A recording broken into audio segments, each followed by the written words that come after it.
నీతో నేను నాతో ఆమె పార్ట్ 99. భీమ్కి అర్థమైంది ప్రాబ్లం సాల్వ్ అయింది అని.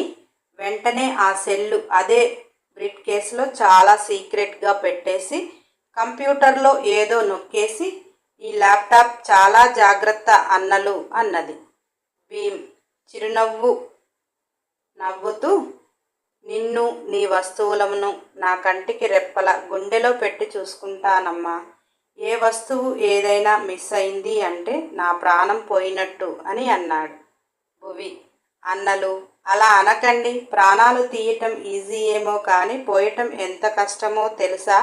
ఈరోజు నీకు అర్థమైంది కదా అంటూ, ఏంటి శ్రేయ అంతగనం భీమ్ భీమ్ అని అంటుంది, ఏం నడుస్తుంది ఏంటి అని అల్లరిగా అన్నది.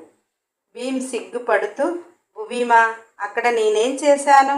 తను అలా రియాక్ట్ అవుతుంటే కానీ చాలా మంచి అమ్మాయి కదమ్మా అన్నాడు.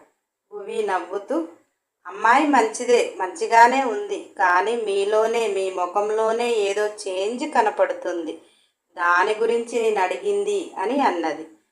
భీమ్ ముసిముసిగా నవ్వుతూ తన గుండెని చూపిస్తూ, ఏదో ఫీల్ మా, అది సింపతి అయితే కాదు, తను బాగుండాలి అంతే అన్నాడు. భువి అయితే నీకేదో ఏదీ లేదు అంటావు అని అంటుంటే, భీమ్ మా భువీమా మాట 1/2 సెంటీమీటర్ కూడా దాటను. నా మంచి చెడు నాకంటే మా భువీమాకి తెలుసు అంటూ నవ్వుకుంటూ వెళ్ళిపోయాడు. భువి కూడా ఇంట్లోకి వెళ్తే అక్కలతో కూర్చొని సోది పెట్టాలి, అంత ఓపిక లేదు. అయినా ఎన్ని రోజులు ఆ పాతింట్లో ఉన్నాము, ఎన్నో జ్ఞాపకాలు. ఆ ఇల్లు చూస్తూ రేపు దీన్ని చూడలేము అనుకుంటూ తన బెడ్రూమ్లోకి వెళ్ళింది. అలసిన మనసుతో నిద్రపోయింది. మగవాళ్ళకి మందు పార్టీ అయిపోయే వరకు 11:30 అయింది. అప్పటి వరకు ఆడవాళ్ళు ముచ్చట్లు పెట్టుకుంటూ ఉన్నారు. ఎందుకంటే మరుసటి రోజు ఆదివారం. మగవాళ్ళకి లేచి వండి పెట్టే ఏమంత హడావుడి ఉండదు అని, వాళ్ళు కూడా అందరూ కలిశారని, వాళ్ళ మొగుళ్ళు కూడా అక్కడే ఉన్నారని, పిల్లలందరూ ఒకచోట నిద్రపోయారు, ఆడవాళ్ళందరూ చక్కగా మాట్లాడుకుంటున్నారు. భువిజ కడుపుతో ఉంది, ఆఫీస్కు వెళ్తుంది, తనకు రెస్ట్ అవసరమని ఎవ్వరూ అంత బలవంతం కూడా పెట్టలేదు. ఎవరైనా పెట్టినా అవని ఊరుకోదు. భువి టైంకు పడుకోవాలి, టైంకు తినాలి, అది అవని ఆర్డర్ అంతే. అలా అందరూ భోజనాలు చేసే వరకు అర్ధరాత్రి 12 అయిపోయింది. దేవ్ ఇంటికి వెళ్దామా అని అవనిని అడిగితే, అవని లోనికి చూస్తూ, జాను, నీరజ, శశి, మానస మన కోసం చూస్తుంటే మీరు వెళ్ళి పడుకోండి, వాళ్ళందరూ నా కోసం వెయిట్ చేస్తున్నారు. భువి లేకుండా నేను కూడా లేకుండా ఉంటే బాగోదు, అయినా మీరున్న నిశాలో నేనైతే రాను బాబు అని వెళ్ళిపోయింది. దేవు పెద్దగా తాగలేదు, కానీ ఎప్పుడూ తాగని వారికి 1-2 పెగ్గులు కూడా మత్తెక్కించి గమ్మత్తు చేస్తాయి. డైలీ తాగేవారికి ఎంత తాగినా నిలబడగలుగుతారు, కానీ ఎప్పుడో ఒక్కసారి తాగేవారు 1 పెగ్గుకే వాళ్ళకి భూమి గిరగిరా తిరిగినట్టు పిచ్చి పిచ్చిగా చేస్తారు. అలా దేవ్ 1 పెగ్గుకి స్టాండర్డ్గా ఉన్నాడు, 2వ పెగ్గుకి భూమి ఆకాశం రెండూ అతనికి తిరుగుతున్నాయి. అవని చిప్పొమ్మన్నది. భువి పరిస్థితి బాలేదు. పేరుకి 2 పెళ్ళాలు, టైంకి ఒక్కలు పనికిరారు, నీ అమ్మ జీవితం అనుకుంటూ మెల్లిగా ఇంటి బాట పట్టాడు. భువి పాప హాయిగా నిద్రపోతుంది. భువి గదిలోకి వచ్చిన దేవ్ భువిని చూస్తూ, ఇదైతే ఏది ఎటైనా పోని, టైంకు తింటుంది, టైంకు పడుకుంటుంది, దీనిలా ఉండటం ఎవ్వరికీ సాధ్యం కాదనుకుంటా. మొగుడు ఎటన్నా పోని, వచ్చినప్పుడు మాత్రం ప్రేమను మొత్తం రంగరించి చూపిస్తుంది. అంత ప్రేమ చూపేది ఒక్కరోజు కూడా ఉండలేరు వదిలిపెట్టి అనుకుంటారు. ఇదేమో కొత్త రకం దయ్యమా అందామంటే అది కూడా కాదు, రౌడీ దయ్యం అనుకుంటా.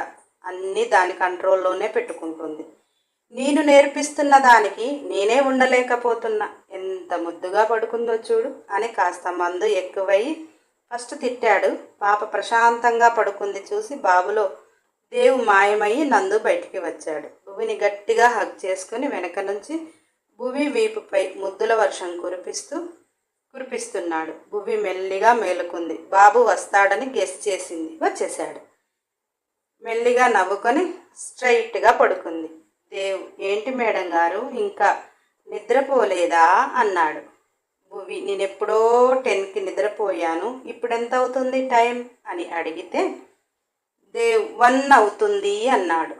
భువి, చాలా పొద్దుపోయింది, పడుకోండి అంటూ దేవ్ చేతులలో తన చేతులు కలిపి మళ్ళీ నిద్రపోదామని కళ్ళు మూసింది. దేవ్, హలో మేడం, రేపు సండేనే, నిద్రపోవచ్చులే, కానీ నా మోమోలు నాకు కావాలి అన్నాడు. భువి, సిగ్గు లేకపోతే సరి, ఉదయమే చెప్పాను 6 నెలల దాకా నన్ను టచ్ చేయొద్దు అని అన్నది. దేవ్, పిల్లల దగ్గర సిగ్గుపడితే పని కాదే, అయినా ఉదయం ఏం చెప్పావు? 6 నెలల దాకా టచ్ చేయొద్దు అన్నావు, జాను అక్కని అడుగు అన్నావు కదా అన్నాడు. భువి, అంత కరువులో ఉన్నారు అని అక్కని అడిగావా అని అన్నది. దేవ్, లోకంలో అదొక్కతే డాక్టర్ అయినట్టు ఏంటి, కిరణ్ గాడు కూడా డాక్టరే అమ్మా, వాడు చెప్పిన దాని ప్రకారం చాలా టైం ఉంది, తమరు కథలు పడకండి అన్నాడు. భువి, నాకు ఓపిక లేదు, నేను పడుకుంటా అన్నది. దేవ్, ఈరోజు నువ్వు 2 మిస్టేక్లు చేశావు, వాటికి రీజన్ చెబితే నువ్వు హ్యాపీగా పడుకుందు, లేకపోతే మొగుడు అనే అహంకారంతో నిన్ను సొంతం చేసుకోవచ్చు అంటుంటే భువి, నేను ఒకటే మిస్టేక్ చేశాను, 2ఏంటబ్బా అని ఆలోచిస్తూ అతను అడిగిన దానికి నేను టకా ఆన్సర్ రీజన్ చెప్పేసి బజ్జోవచ్చు అని హ్యాపీగా ఫీల్ అయ్యి భువి, అడగండి, ఆన్సర్ చెప్తా, రీజన్ చెప్తా అన్నది. దేవుకి తెలుసు ఈరోజు భువి పాప తనంతట తాను ఓపిక ఉన్నంత వరకు విందు భోజనం వడ్డిస్తుంది అని మురిసిపోయాడు. ఎందుకంటే తను ఆన్సర్ చేయలేనిది తను అడగటానికి సిద్ధపడ్డాడు. అలా అని తన మీద అనుమానం కాదు, పాపను ప్రసన్నం చేసుకోవటానికి బాబు ప్రయత్నం. దేవ్ మొదట ఇద్దరు నాకు చెప్పకుండా అక్కడికి వెళ్ళటం, నేను ఫోన్ చేస్తే నువ్వు తింగరిగా మాట్లాడటం అన్నాడు. దానికి ఆన్సర్ దేవుకు తెలుసు, కానీ భువి తాను రిస్క్లో పడకూడదు అనే తాపత్రయంతో అలర్ట్గా ఉంటుందా లేదా తెలుసుకోవటానికి అడిగాడు. భువి, అక్కడికి వెళ్ళటం తప్పు కాదు, కానీ మీరు ఫోన్ చేసినప్పుడు అడిగితే రీజన్ చెప్పాలి. రీజన్ ఎందుకు చెప్పలేకపోయాను అంటే విద్యు నిధి విషయంలో నా ప్రాణాలు రిస్క్లో పడ్డాయి. అన్ని సమయములలో నుంచి అలా తప్పించుకోవటం జరగదు. నేను ఏ పని చేసినా మీరు తప్పు పట్టరు, కానీ ప్రాణాలను రిస్క్లో పెడితే మీరు భరించలేరు. అదే మీరు పదే నాకు చెప్పేది. శ్రేయ పరిస్థితి ఫోన్లో వివరించేది కాదు. అక్కడ నా ప్రాణాలు రిస్క్లో లేవు, భీమ్ అన్నలు ఉన్నాడు అనేది మీ మనసుకు తెలుసు. అందులో గిరిధర్ అంకుల్ మీతో మాట్లాడిన విధానం మీకు నచ్చలేదు, అందుకని మేము వాళ్ళ ఇంట్లో ఉన్నాము అంటే ముందు నేను చెప్పే రీజన్ కంటే మీరు పడే టెన్షన్ ఎక్కువ అవుతుంది, అందుకే చెప్పలేదు అన్నది. దేవ్ భువిని ఇష్టంగా కౌగిలించుకుంటూ తన పెదవులపై తీయని ముద్దు ఇచ్చి, ఎలా దొరికేవే నాకు ఇంత ఈజీగా, అసలు నీలాంటి దానికోసం యుద్ధాలు చేయవచ్చు తెలుసా అన్నాడు. భువి, ఈజీగా ఎక్కడ దొరికాను, 5 నెలలు టెన్షన్ పెట్టే కదా దొరికింది అన్నది.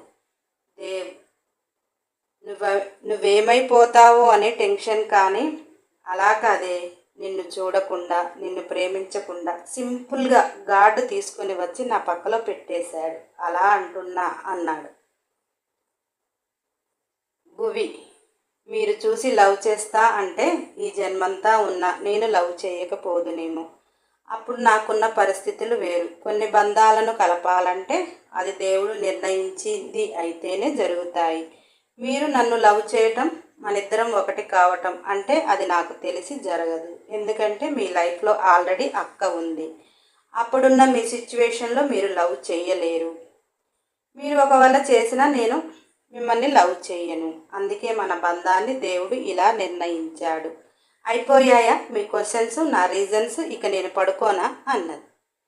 దేవ్ భువిని ఇంకా వత్తేస్తూ, ఒకటైపోయింది, ఇంకొకటి ఉంది కదా, దానికి కూడా ఆన్సర్ టు రీజన్ ముందే చెప్తున్నా. ఆన్సర్ చెప్పిన తరువాత రీజన్ చెప్పలేదనుకో, నీ అంతట నువ్వే అందాల విందు పెట్టాలి అన్నాడు. దేవ్ మనసులోతు ఎంత గ్రహించినా దేవ్ అంచనాలకు మించి అడుగుతాడు. భువి పాపకు తెలుసు, కానీ అక్కడ పప్పులో కాలు వేసింది. ఎందుకంటే దేవ్ అడిగేది బావగారు అని పిలిచిన అతను ఎవరు అని అడుగుతాడు. అతనెవరో చెప్పే టైం వచ్చింది, చెబుదాము అనుకుంది. అందుకే అడగండి అన్నది. దేవ్ ఆ విషయం అడగకుండా భువి గుండెల్లో బాంబు పెట్టాడు. భీమ్ దగ్గర ఉన్న ల్యాప్టాప్ ఏంటి అని అడిగితే, నువ్వు సాసాకి వర్క్ అంటావు, కానీ నేను అది అడగను. అందులో సీక్రెట్గా ఉన్న సెల్లు దేనికి? నువ్వు సీక్రెట్గా సెల్లు వాడవలసిన అవసరం ఏమిటి? ఒక భర్తగా అడిగే హక్కు నాకుంది, భార్యగా రీజన్ చెప్పే హక్కు నీకుంది. నువ్వు చెప్పకపోయినా నేనేమి నిన్ను తప్పుగా అనుకోను, కానీ చెప్పాను కదా, తమరే విందు భోజనం పెట్టాలి అన్నాడు. భువికి ల్యాప్టాప్ విషయం ఎత్తినప్పుడే షాక్గా అనిపించింది. కానీ తను కూడా అది ఏదో టెండర్ కోసం అని చెప్పాలి అన్న మనసులోకి వచ్చే లోపల సెల్లు గురించి అడిగేవరికి గుండె కాస్త గుట్టుకుమన్నది. భర్తకి ఆ ప్రాజెక్ట్ విషయం చెప్పాలి, కానీ ఎందుకు చెప్పటం లేదు అంటే, వాస్తవంగా ఆ ప్రాజెక్ట్ అనేది అసాధ్యం. అందులో ఒక ఆడపిల్లగా తను చేస్తుంది అన్నా నమ్మరు. 100కి 100 సక్సెస్ అవుతుంది అంటేనే ఆ ప్రాజెక్టు గురించి చెప్పాలి. కానీ తను చేస్తున్న ప్రయత్నాలు ఇంకా 40%లోనే ఉన్నాయి. అందులో భువి కూడా దేవుకి అవనికి ఆ సక్సెస్ సీక్రెట్గా ఉంచి గిఫ్ట్గా ఇవ్వాలన్నది తన ఆశయం, తన కోరిక. ఎందుకంటే అవని లాంటి అమ్మకు యోజన్ కంపెనీ నుంచి చూపించే సరిపోదు. ప్రాణమైన దేవుని తన లైఫ్లో ఉంచింది. తనను ఒక బిడ్డలా చూస్తుంది. దేవుకు చెప్పలేకపోవటానికి కారణం, అది చాలా రిస్క్తో కూడినది. దేవ్ ససేమీరా ఒప్పుకోడు. అది సక్సెస్ అయ్యాక చెప్తే అంతటి సక్సెస్ అని భువి చేసింది అని అప్పుడు మురిసిపోతాడేమో, కానీ ఇప్పుడు మాత్రం భయపడిపోతాడు. తనను ఆ భయంలో ఉంచకూడదు అని భువి అనుకొని ఈ విషయం ఇంట్లో చెప్పదలుచుకోక చెప్పలేదు. అందుకని చెప్పకపోయినా ఏమీ కాదు అన్నాడు కనుక పాప దేవుని ముద్దుల్లో ముంచేసింది. తన ప్రేమను ఇష్టంగా చూపుతుంటే ఆ ప్రేమను ఆస్వాదిస్తూ, నాకు తెలిసే నువ్వే కోరి ఇస్తావని అని మురిపంగా మురిసిపోతూ, ఇందాక ఓపిక లేదు అని అన్నావుగా, ఇప్పుడు ఇంతలా రెచ్చిపోతున్నావేంటి బంగారం అని అడుగుతుంటే, భువి వీటిని 3 స్విమ్మింగ్స్ అంటారు, ఎప్పుడు వస్తాయో ఎప్పుడు పోతాయో అంటూ బాబు మాట్లాడకుండా పెదవులు లాక్ చేసింది. దేవ్ భువిని కష్టపెట్టకుండా తన ప్రేమతో 90% కంప్లీట్ చేశాడు. తనకు తాను ఆపుకోలేక ఒక 10% పాపకు స్వీట్ టార్చర్ పెట్టాడు. అలా ఆ రోజు అందమైన ప్రణయ కావ్యం చాలా అద్భుతంగా ఒకరికొకరు తీర్చిదిద్దుకున్నారు. ఏ భర్తకైనా భార్యపై అనుమానం కలిగినప్పుడు తన ప్రేమను చూపిస్తూ తనకు తెలిసినా కానీ తాను అడగకుండా భార్యను అర్థం చేసుకుంటే లోకంలో ఏ భార్య తప్పు చేయదు. కానీ చాలా కుటుంబాలలో అక్కడ ఏమి జరగకపోయినా అపార్థాలకే పెద్దపీట వేస్తారు. అందుకే ప్రశాంతత లేని జీవితాలు ఉంటాయి. దేవ్ అటువంటి కుటుంబాలను చూశాడు కాబట్టి తాను ఎలా ఉండాలి, నేను ఎలా ఉంటే నా కుటుంబం ఎలా ఉంటుంది అన్న ఆలోచనతో తనను తాను తీర్చిదిద్దుకున్నాడు. అందుకే 2 భార్యలు ఉన్నా కానీ ఇంట్లో గొడవలు లేదు. ప్రేమానురాగాలతో సాధ్యము కానిది ఏదీ ఉండదు. ఒకరికొకరు ప్రేమ కరువైనప్పుడే ప్రతి మనిషిలో ఉండే లోపాలు బయటికి వస్తాయి. ప్రేమతో ఎంతటి లోపాన్నైనా జయించవచ్చు అనేది దేవ్ ఉద్దేశం. అందుకే పాపను అలా ప్రసన్నం చేసుకున్నాడు. తనతోటే అతని కోరిక పొందగలిగాడు. విజ్జు తన వర్క్ కంప్లీట్ చేసుకొని త్వరగా ఫ్రెష్ అయ్యి నిధి పాప కోసం వెయిట్ చేస్తున్నాడు. ఎంతకీ నిధి రావటం లేదు. విజ్జు బాబు మంచి వేడి మీద ఉన్నాడు. టైంకి అన్నం పట్టుకుని మరీ రూమ్కి వచ్చేది, ఈరోజు ఎందుకు రాలేదు అని అటు ఇటు పిల్లిలా తిరుగుతున్నాడు. నిధి తల్లి బెడ్రూమ్ డోర్ దగ్గరికి వచ్చి, బాబు అన్నం తిందురా నానా అన్నది. విజ్జు అదేంటి బయటికి పిలుస్తుంది అని మనసులో అనుకొని, ఉన్నది ముగ్గురమే కదా, కలిసి తిందాంలే అన్నట్టుగా బయటికి వచ్చాడు. నిధి పాప ఎక్కడా కనిపించలేదు. విజ్జు అదేది అత్తయ్యా అని అడిగాడు. నిధి తల్లి కొద్దిగా ఒంట్లో బాలేదు, పడుకుంది, అది అన్నం తినదట అని అనగానే, విజ్జు ఒంట్లో బాగా లేకపోతే నా రూమ్లో పడుకుంటుంది కానీ వేరే రూమ్లో ఎందుకు పడుకుంది అర్థం కాక ఏది అని అనగానే తన రూమ్ చూపించింది. విజ్జు నిధి తల్లి చెప్తున్నా మీరు తినండి బాబు అది తినదులే అని అన్నా కానీ విజ్జు రూమ్లోకి వెళ్ళిపోయాడు. విజ్జు నిధి దగ్గర కూర్చొని చెప్తే డాక్టర్ని పిలుస్తాను కదా, ఇలా వేరే రూమ్లో పడుకుంటే నాకు ఎలా తెలుస్తుంది అని తన ఒళ్ళు పట్టుకొని చూశాడు. చల్లగానే ఉంది, ఏమైందే అని అడిగాడు. నిధికి ఏం చెప్పాలో తెలియక లేడీస్ ప్రాబ్లం, కడుపులో నొప్పిగా ఉంది అన్నది. విజ్జు ఆడపిల్లల మధ్య పెరగలేదు, తనకు ఆ విషయం తెలియదు. విడ్డూరం అనుకున్నా కానీ ఇలాంటి వారు ఉన్నారు. లేడీస్ ప్రాబ్లం అంటే ఏంటి అని అమాయకంగా అడిగాడు. నిధికి ఏం చెప్పాలో ఎలా చెప్పాలో అర్థం కాలేదు. కానీ ఇప్పుడు విజ్జు భర్త కదా, అటువంటివి అతనికి ఎందుకు తెలుస్తాయి అన్నట్టుగా చదువుకున్నందుకు సైన్స్ పరంగా తెలిసిన ప్రాక్టికల్గా తెలియదు. నిధికి ఏం చెప్పాలో తెలియక తన సెల్ ఓపెన్ చేసి యూట్యూబ్లో దాని గురించి చూపిస్తే అప్పుడు విజ్జు బాబుకి బల్బు వెలిగింది. అంటే ఇప్పుడు అన్నీ బందేనా అన్నాడు. నిధి కోపంగా 4 బాధలు బాధేసింది. విజ్జు అమాయకంగా నిజంగా నాకు తెలియదే అన్నాడు. నిధి స్టమక్లో చాలా పెయిన్గా ఉంటుందిరా, బాడీ పెయిన్స్ విపరీతంగా ఉంటాయి. కానీ ప్రతి ఆడపిల్లకి ఇది తప్పనిదే. బాడీ పెయిన్స్ విపరీతంగా ఉంటాయి, సైన్స్ పరంగా కలవకూడదు, శాస్త్రపరంగా కూడా కలవకూడదు అని చెప్పింది.